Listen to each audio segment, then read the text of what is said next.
Okay, welcome everybody. We have another great Tridium talk for you. Today, we will be covering secure communication and certificate management in Niagara. Now, there's a good chance this is our community's least favorite topic, but what I hope is after the end of this Tridium talk and next week's Tridium talk, it'll be one of our community's favorite topics. That's a big goal, but I think we can get there. So I am Chris Riccobono and on the Tridium product management team. With me today is Melanie Coggin. How are you today, Melanie? Happy May the 4th. Thank you very much. Hello, and hello everyone. Welcome to the Tridium Talk. And today we're going to do this a little differently. There's not going to be an exact demo today. We'll do more of that next week. Today is really a lot of slides I'm going to walk us through to talk about some topics that will build a better understanding as to how all of this works and why we do it. And what I'm going to need your help with, Melanie, is if I go off script and I am just inaccurately talking about something, by all means, please jump in and call me out on it. I think we'll be okay, but this topic is complex, and I'm going to try to do my best to find that middle ground that we can explain some of the details without getting too deep and losing the audience, but we need to at least educate enough that our community feels more comfortable with secure communication and certificate management. All right, so let's get started.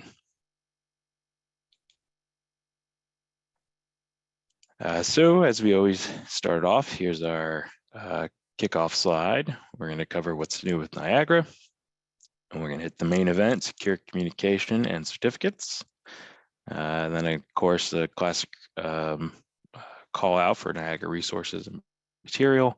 And then we're going to try to do Q&A. This might run over a little bit, but we'll do our best if there's a really good question that will help clarify something that was presented. We'll try our best to hit it. If we don't get time for it, we always will answer all the questions we get and post them afterwards once we're done recording and posting. So to kick it off, what's new with Niagara? Niagara 410U5 is now available. We are eyeing 410U6. We're getting that build ready. We are rolling out these update builds about every 90 days, which follows our JRE vendors update cadence. And this will just allow any of those customers with strict cybersecurity rules to be able to just keep upgrading as these libraries come out, and we do our best to keep up with them. And 413, obviously we're doing the feature overview Tridium talk for 413, so that's how you know we're ramping up. Right now we are in beta testing and have some sites running it, making sure we do all the hardening necessary to make sure we produce an image that is as bug-free as we can possibly make it, and then get good feedback on new features and their functionalities before we release. That way, if there's maybe something that we didn't think about, we can have a chance to address that before we officially release. And one of my favorite slides that I always cover in the Tridium talks is the larger overview of the feature summary. I love this because it represents all the hard work we've done over the past year plus worth of work, and you just get to see everything in one shot. So today's talk and next week's talk are both surrounding the certificate manager enhancements that are coming in 413. We have some really great additions to our product and excited to share them. But this Tridium talk is to help kind of lay the groundwork and make this a little easier to, instead of trying to cram it all into one Tridium talk. Let's do kind of the prerequisite knowledge first, and then next week we'll start showing off with a good demo. All right, so secure communication and certificate management in Niagara. Again, after, I've been in product now for 2 years, and prior to that, as tech support for 7 years. And I can easily say without a doubt, I'm well aware our customers and community struggle with this topic, likely the most, and for good reason. It's without a proper high-level understanding, it's really hard to understand the workflow and why you're doing certain things. And hopefully this Tridium talk helps connect those dots. And then using what we learned today, we'll take that into next week, build upon that knowledge to show how you use the tool sets.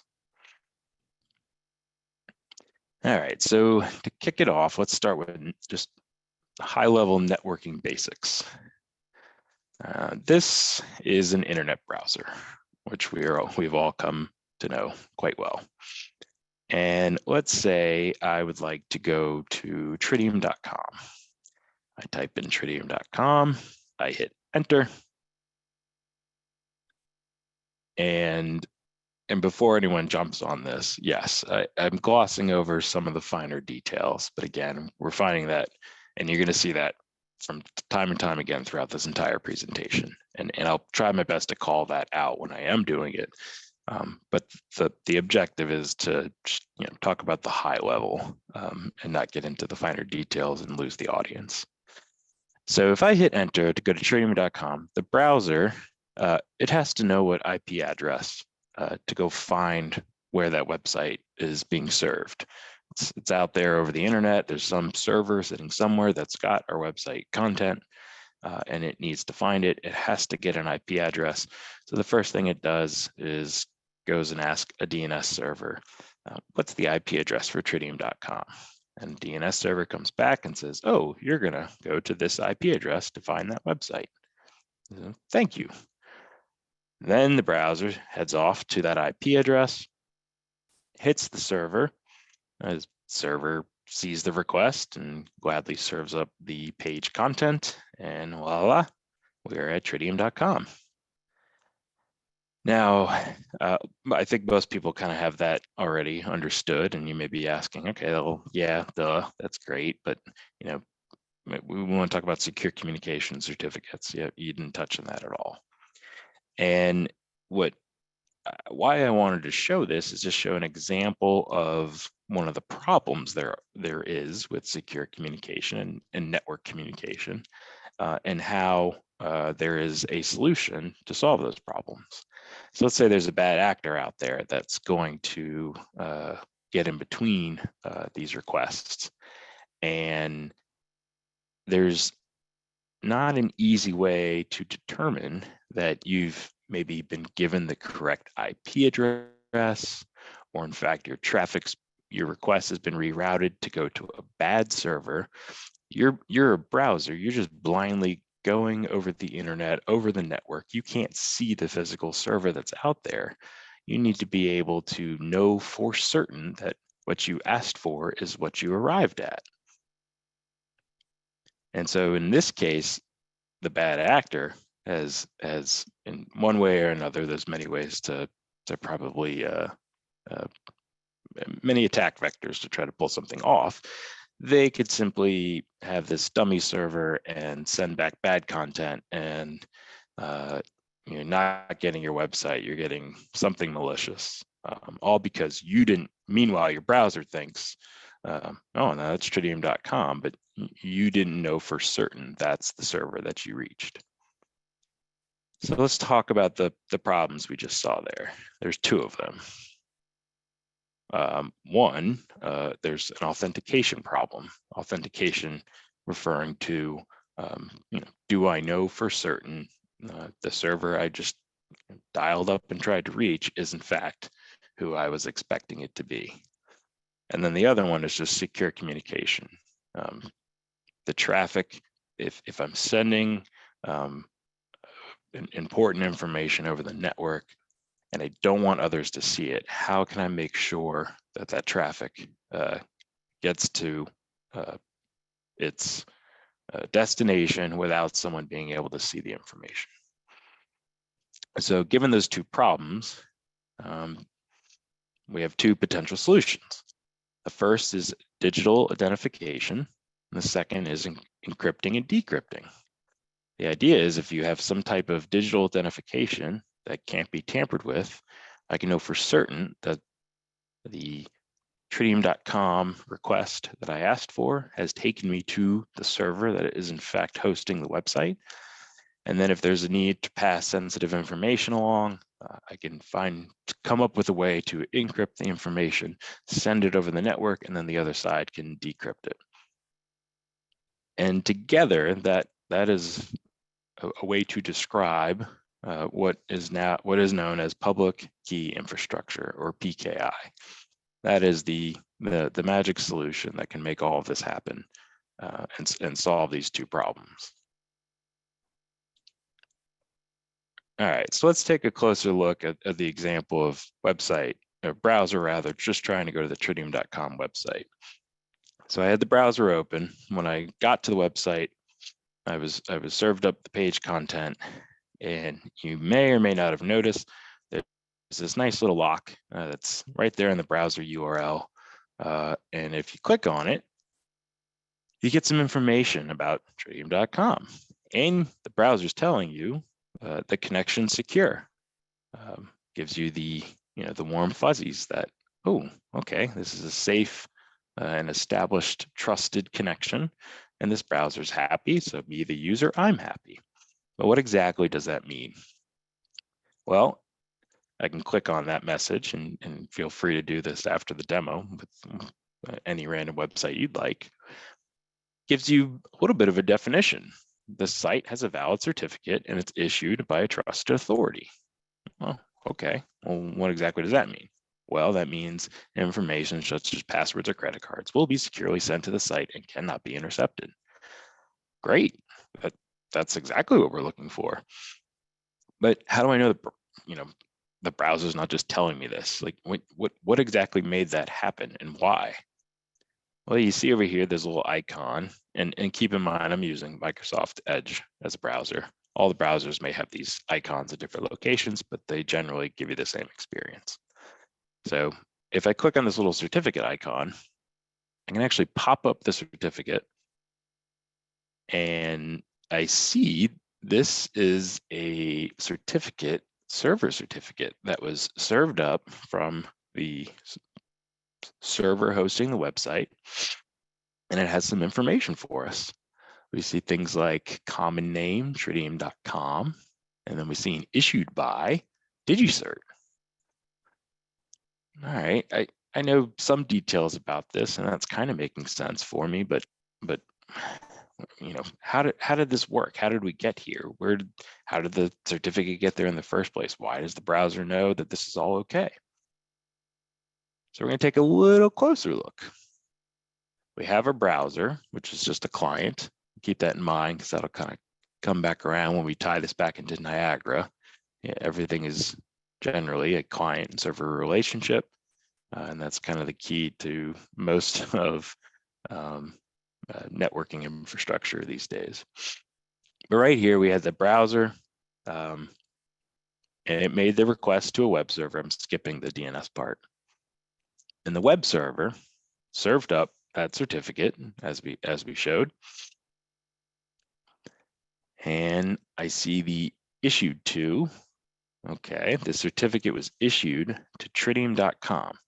So because the URL I typed in said Tridium.com, and the certificate that was served up said Tridium.com, that's one reason the browser is happy. The thing I asked for is in fact, where I arrived, and this is the proof. This is the digital identification.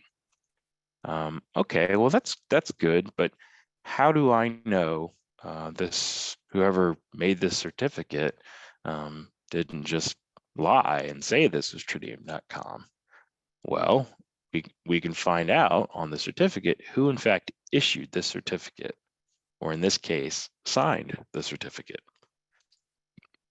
And that's the bottom half. Okay, the certificate was issued by DigiCert, and specifically a certificate from DigiCert called TLS RSA SHA 256 2020 CA1. All right, well, that's all well and good, but again, I'm still confused. How did the browser know it could trust the certificate DigiCert TLS RSA SHA 256 2020 CA1? What made it think that anything from this certificate authority or signed by this certificate authority was okay? Well, let's take a closer look. Back in the browser, when I was investigating the certificate, there was an extra tab that I could click on that says details. In the top half of the details shows what Edge describes it as the certificate hierarchy. What we're really looking at is the full chain of trust. So at the bottom of the chain or hierarchy is Tridium.com, and it as a certificate was issued by and signed by DigiCert TLS RSA, and then that certificate was signed and issued by the DigiCert Global Root CA. Okay, hope I didn't lose everyone just yet, because now we're getting multiple layers in, but I hope we can connect the dots as we go along. So obviously, looking at that signed certificate and I see the issued by, I see where that lines up. Okay, this certificate authority is what signed and issued the Tridium.com certificate. And if I select it in the box, and then in the certificate fields, you can select all the different fields to give you a nice clean text readout at the bottom. And I ask for the issuer of the DigiCert, I could see in the field value, it's the Global Root CA. Okay, well, how do I know I can trust the Global Root CA? Well, let's go take a look at it. If I select it, and I select issuer in the certificate fields, and oh, well, that's weird. It was actually issued by itself. So the DigiCert Global Root CA was issued by itself, DigiCert Global Root CA. And that is what's known as a self-signed certificate. And in this particular case, this is the root certificate. This is the certificate that DigiCert as a company will hold on to for dear life. And then with browser vendors and JDKs and other software libraries will pay for the right to have their public certificate inherently trusted by that software, that browser. And this cuts out a step that the user has to worry about, which is applying the public certificate to a given trust store of a browser.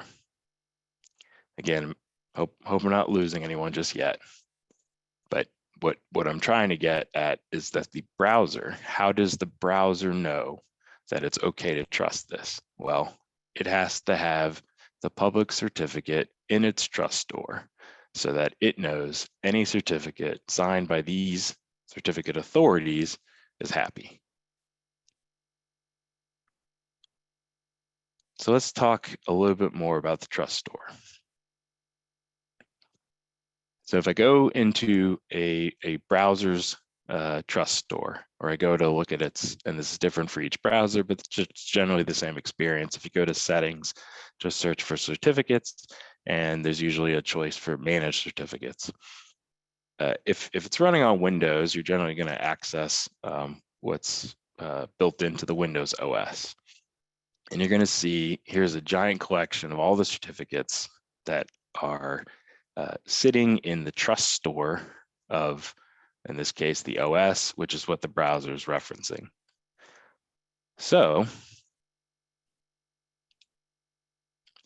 if we take another look at the complete chain of trust, which is the stack of certificates, starting with the server, and then an authority that has issued it, and then an authority that has issued that authority or issuer.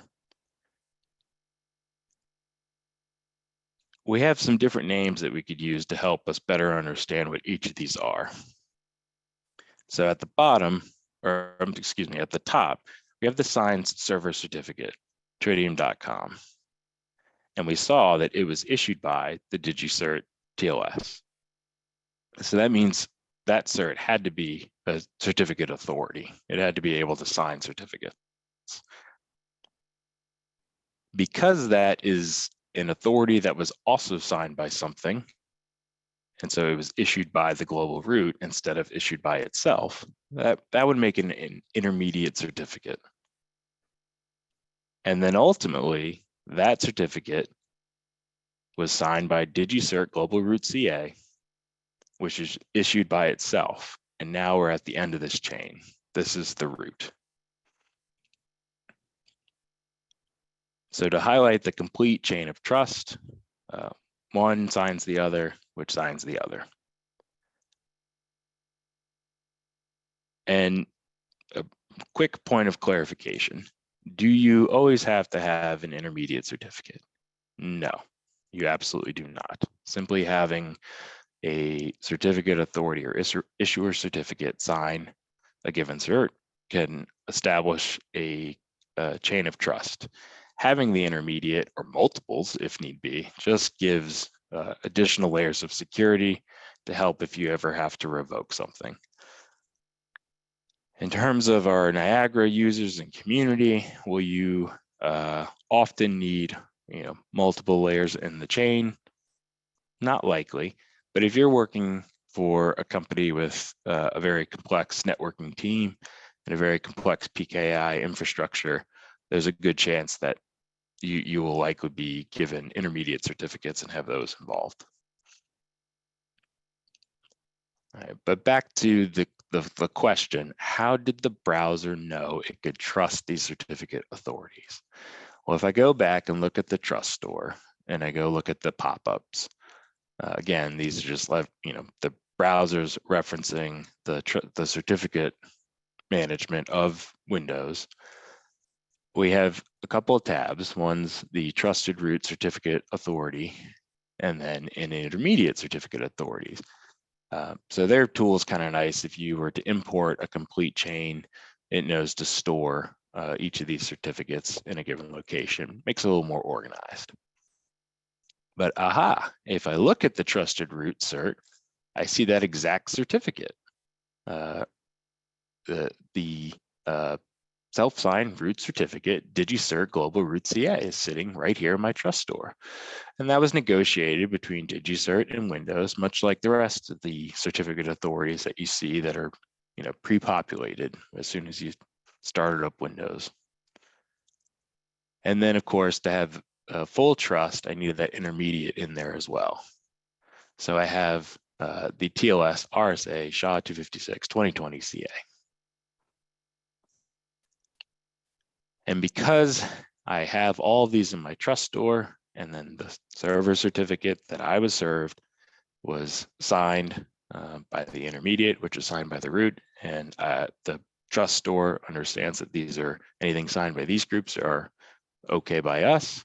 We have an established, we get the happy lock that instead of the yelling exception, we have an established secure connection to the web server.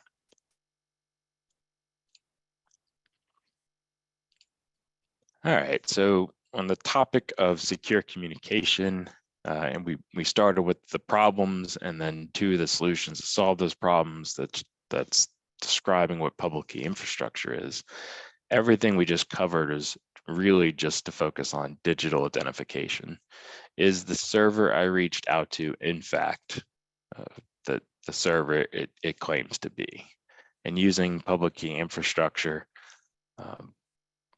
you can be assured what you've reached is in fact what you intended to request to. Quick point of clarification: does it have to be a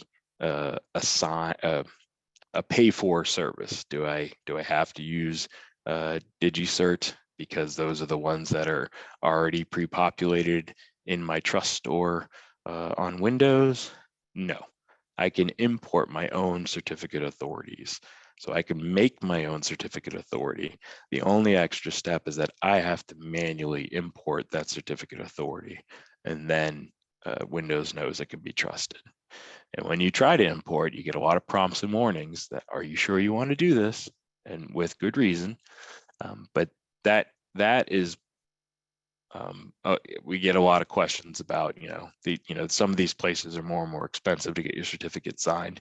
And that's true, but you do not have to use them. You're more than welcome to create your own. They're simply using the same tools we are. They've just established a business. And by the service they're offering is cutting out that extra step. Now, if you go and you pay for it, you don't actually have to import the authority into the trust store. DigiCert's already there. Okay, so again, we're halfway there. Digital identification, what about encryption? All right, this is where I'm a little nervous about losing some of the audience, and I'm going to be very careful to highlight when I'm glossing over certain topics, but we really just need a high level understanding of what's going on in order to better understand how certificates can be leveraged to provide encryption. So what we have on the screen is what's referred to as a key pair. I can generate a key pair, which is a public certificate and a private certificate. And these two are related. When I generate the certificate, I have the pair, and I've marked one green as in go ahead and share that with everyone. There's no harm in sharing the public certificate. And I've marked the private certificate red as in please stop and make sure you never give this out unless you are aware of what you're doing. And we'll talk a little bit about why. So if you ask to generate a certificate, a key algorithm gets leveraged in order to create this key pair, which allows these two keys to be related, mathematically related. However, the magic to this is you cannot derive the private key from the public key, which is why I can hand out the public key to anyone I want. Nobody can do anything with it to unlock what's being protected by the encryption of this key pair. And how you leverage these to protect information is I can take the public key and I can use that to encrypt some information. Once I've encrypted that, I would have to use the private key to decrypt it.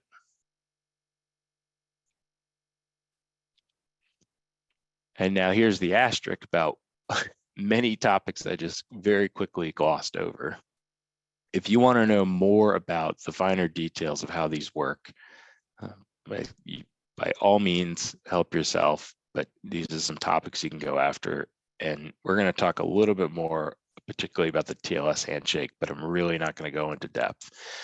But these are the topics to better understand encryption or key algorithms if you want to understand how that can generate this key pair that mathematically makes them related, but it's such a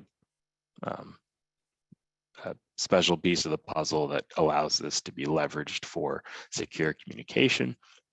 Then you'll cover topics like symmetric or asymmetric cryptography and the difference between the two. And then that'll help you better understand how a TLS handshake comes together. It leverages both symmetric and asymmetric cryptography in order to allow for the secure exchanging of the keys. Now, I may have jumped ahead a little bit with regards to the handshake, but let's walk through an example of how we're going to use a key pair to protect information sent from one person to another. So here's an example, and Alice and Bob, and then this evil guy, Chris, in the middle. And Alice wants to send a message to Bob, but when she sends it over, she doesn't want Chris to be able to read it. It's got sensitive information. So Bob can generate himself a key pair, a public key and a private key together.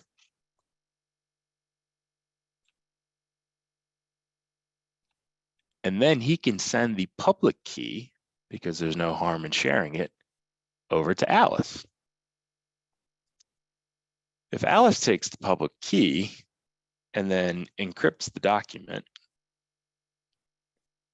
and sends that over the wire, or in this case, the air, because this is now encrypted, Chris has no idea what's on the piece of paper. It looks like gibberish to him. And the only way it could not look like gibberish is if Chris had the private key that could decrypt what the public key encrypted. So now the message has arrived on Bob's end and it's encrypted, so he can't read it right now. So he'll take the private key, half of his public key pair, and use that to decrypt the message, and now he could see what it says. Again, we'll bring the asterisks up.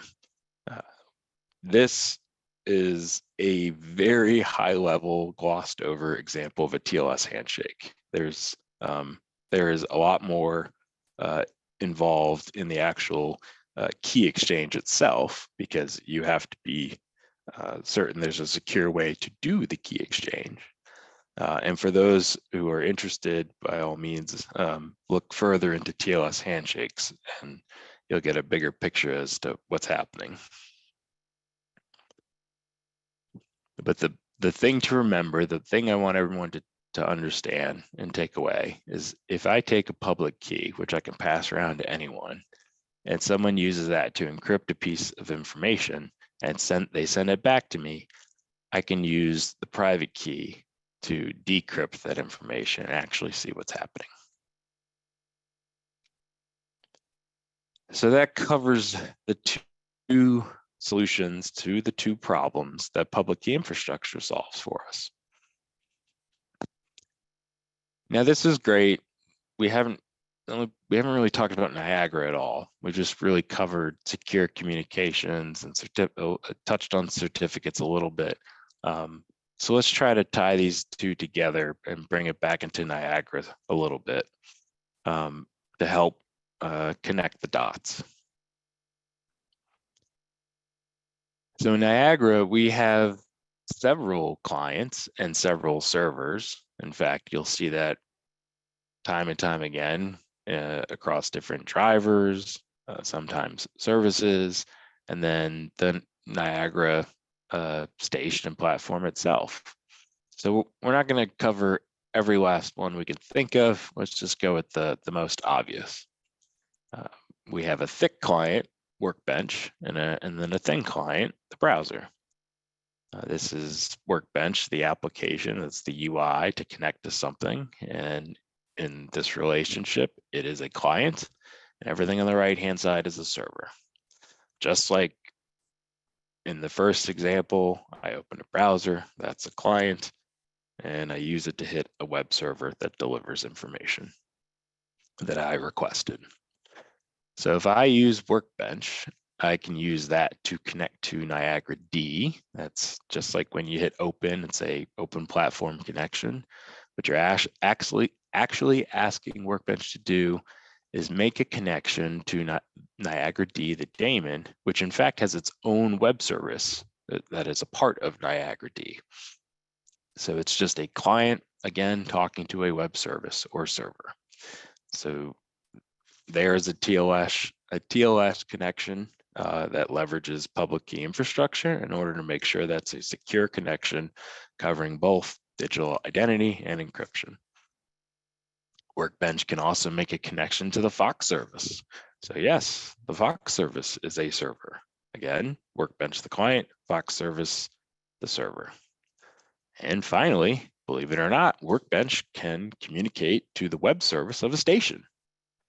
That's a big change from AX to N4, but N4's Workbench has a built-in browser. It's Chromium based, called JX Browser. And that's why when you connect to a station, you're first making the Fox connection. And then if you go to one of the views like the user manager, and you go to look at one of the new web views, you'll actually see within Workbench JX browser launching, and then that's actually connecting to the web service in order to display the web view. Subsequently, and what most of the end users have is the browser, and all it can ever connect to is the web service, which now, as we continue to roll out versions of N4, we try to provide as much of the full experience of that you have with Workbench connecting to a station through the web service. And yes, we know we have some catch up to do, but we're actively working on it and trying to provide every web view possible so that you can have the complete experience through the browser. But again, browser is a client, Workbench is a client, and it's simply connecting to servers or services in this case, running as a part of the Niagara framework. So let's, again, trying to connect the dots between these two topics and tie it closer to Niagara. Let's have a look at what everyone has come to know and refers to as the Tridium certificate. Now, when you first start up a station and you make an encrypted connection, in order to make that encrypted connection for the first time, there has to be some certificate that can be served or leveraged in order to make that encrypted connection. So we generate a self-signed certificate, and you can tell because if you looked at the issued by, or excuse me, if you look at the subject name first, the name is Niagara 4, and that's just automatically generated and given that name, and it's issued by itself, Niagara 4. Again, a self-signed certificate. Now, would I refer to this as a root certificate? No. This is a server certificate. It does not have the key usage or extended key usage needed in order to sign a certificate. So you can't use this to sign anything. It's simply used as a server certificate. But it is a self-signed server certificate, and therefore you couldn't establish trust because you needed an authority to sign this, and then that authority needed to be in your trust store to have a complete chain of trust. Now, in theory, I could export this certificate's public cert and put that into my trust store. But again, because it's a self-sign and not actually signed by someone else, in the industry, self-signed certificates are frowned upon because there's less inherited trust by that. So as everyone knows, this is the default certificate, and not seen on the screenshot is that reset button. If you ever hit the reset button, you're going to wipe all the certificates that are in the key store, and it'll just regenerate this exact, well, not exact, it'll regenerate a default Tridium certificate, but you'll see it generated today, so the date will change. As you can see, I generated this just this morning, May the 4th. And that allows you to constantly keep at least a certificate in the key store, but it only lasts for 1 year. And again, the whole purpose of having this is simply to allow the ability to connect securely the first time, and then you can start with a secure connection, you could start establishing your chain of trust. If you didn't have the ability to connect securely and you were sending all this information, the certificate information over that connection, someone could be in the middle stealing that information, hence the need to have something to start with. So if I've selected the certificate in the Cert Manager view and I hit export, a lot of us have seen this view, and you're allowed to export a certificate, but you get some choices. Export the public certificate or export the private key, or both. So if you remember a few slides ago, it's all about a key pair. There's a private cert or a private key, and then a public key. So this certificate, when it generated, created both private and public. So in most cases, I'm just trying to export because in the example of Bob wanting to give his public certificate to Alice, I would just simply leave public certificate export checked, click OK. And if you get prompted to save it, and if I actually went and opened this certificate, I can see the key, the public key. Now, subsequently, if I went back and this time I actually decided to check export the private key, and in this specific example, and I'll talk why, I've unchecked encrypt the exported private key. I'm just simply asking to export both the public and private key at the same time, and I do not want to encrypt this. I save that and open the file, and voila, there's my private key. And if I were to give that away, if Bob had given that away, Chris, the bad actor, could potentially get his hands on it, and then he could have gotten his hand when the letter came across above his head. He could have grabbed it, decrypted the information, and saw what Alice had to say to Bob. So, take a step back. You may ask yourself, well, why would you ever give the option to export the private key since it clearly needs to be protected at all times? Well, the only reason, and Melanie, jump in if you have an additional one, the only reason I can think of is because you need maybe a backup of the full certificate, or you need to transfer it somewhere else. And the moment you need to do that and make a copy of the private key, the best practice is to then further encrypt that private key with an additional password. So if I had left that encrypt exported private key box checked, I would enter a password, and then if I actually tried to open this, despite it already looking like gibberish, it would look like further gibberish, and I would need to use a password to decrypt the encrypted private key. And that is best practice if you ever need to send along a complete certificate, particularly maybe a certificate authority that you've created, because you're definitely going to have the private key if you want others to use it to be able to sign. You're going to want to encrypt the private key so that the actual local file, if incorrectly given to a bad actor, or maybe the laptop was stolen and someone could look at the file, they're not going to know anything unless they happen to know that password.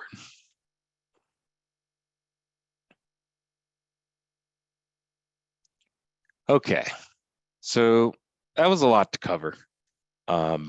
And we are, like I mentioned, sort of doing a two-part here. And I know those that are already a little more familiar with secure communication in Niagara and the certificate management, you likely have tons of additional questions that I have not even begun to touch.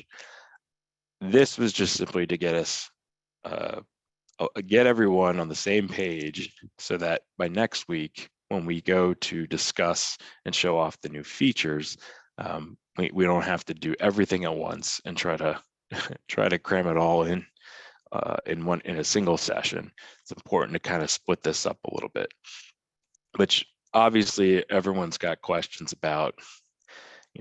There's a key store in Niagara. There's a trust store in Niagara. I talked a little bit about trust store here with regards to the browser's trust store and where that's located. But yes, there's also key stores and trust stores in Niagara in different locations, hence the follow-up question. There's a system trust store, user trust store, and then below, okay, there's a Workbench user home key store and trust store, and then there's Damon user home key store and trust store. Yes, and this is where I think a lot of people get confused, but I don't want to hit everyone with too much all at once. So we're going to pick up on some of these topics in the demonstration next week. Oh, and of course, the allowed host tab. I think that might be one of the most misunderstood tabs or pieces of Niagara. Often a lot of folks go through the certificate process and establish a chain of trust, and then they're still asking or trying to figure out why they don't get an entry in the allowed host tab. And the point is, that's why you did all that work. You don't have to make the exceptions, but more on that later. I hope this was informative and helped establish a little bit of a foundation for us to continue to talk about the topic next week. All right, so with that, we're going to roll into Niagara resources and materials. I've actually added an additional slide. This is the Niagara 4 hardening guide. I'm sure it's a little small. I should have zoomed in the browser, but if you simply go to tridium.com, services and support, I think there's a library. There's an additional submenu, and one of the choices is library. And this is where you can search for a ton of different docs. If you simply search for hardening, you're going to find the Niagara 4 hardening guide. With every release, we're constantly updating this to include any additional additions we make to the framework in a given release, make sure everything's documented to allow either the end user or the installer a guide to just come to know over the years and understand what the best practices are for installing and providing Niagara to the customer. As always, we will have our journey roadmap, shows off all the versions. I love this page on the website. It also highlights some of the major features with each release. And I'd be remiss if I don't give a shout out to the Niagara Forum, which is coming up. Some of us are a little panicky about the additional PowerPoints we need to finish up, but we will be there May 15th, 16th, and 17th, and really excited to be with everyone. It's the summit and the forum are hands down the best events because we really talk to folks that use the power users of Niagara, and really motivates us and reminds us why we do what we do, and gives us great ideas to provide to the community and in the industry. And of course, there's Tridium University. You'll find that off of the Niagara community site. And then, as always, the common question that comes in the Q&A, is this recorded and where can I get it? You simply go to tridium.com, go to services and support, and click on events. Just like before I had mentioned, there's a library link that'll take you to where you can find the hardening guide, and right next to it is the events tab. That's where you'll see this posted once we're complete. And then if any additional Q&A that we're not able to address, what we will answer and post there as well. And then finally, we have a YouTube channel where you find great videos from both James Johnson and Kevin Mamajek. Do a great job showcasing how-tos on particular features or services. All right, so that was a lot of talking. I do think it probably ran over a little bit, and I haven't looked at the Q&A yet. I don't know if there's any really good questions that we should maybe address here on the call, and then if not, we can absolutely cover them all and in the follow-up posted Q&A, and I'd be happy to. And actually, a quick glance, I'm looking over the questions. It actually looks like a lot of them are kind of based on one of them was asking about the name of the event. It's the Niagara Forum. A lot of them are talking about future implementations of likely different encryption or secure communication avenues that we can consider. So I will yield this to us to follow up. We will get all these answered and posted since we're short on time. And I just want to wrap up with a big thank you to everyone. And I want to say, may the 4th be with you all. Hope everyone has a great day.